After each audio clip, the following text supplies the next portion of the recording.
In this video, I'm going to show you how you can install Safari browser on Windows. If you find this video helpful, I kindly request that you support me by liking the video and also by subscribing to this channel.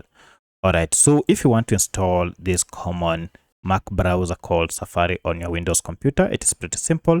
Just head over to the current browser you are using and then just search for Safari browser.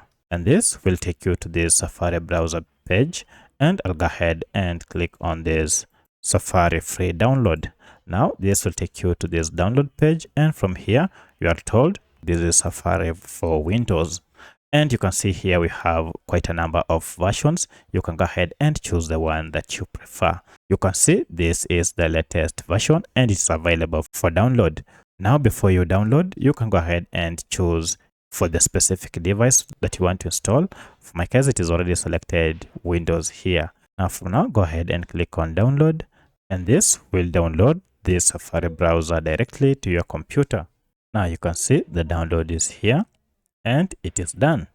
Go ahead and click on the file in your Windows Explorer, and from here you can double click on this download file to start installation process. Now this will go ahead and extract this file and then prepare it for installation. While this process is on, you have to be patient because it might take 1 or 2 minutes.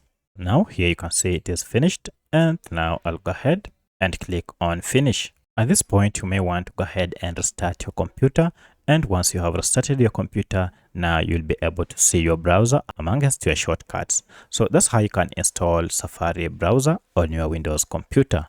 If you have any other question, kindly let me know in the comment section. Otherwise, thanks for watching and let's meet in the next video.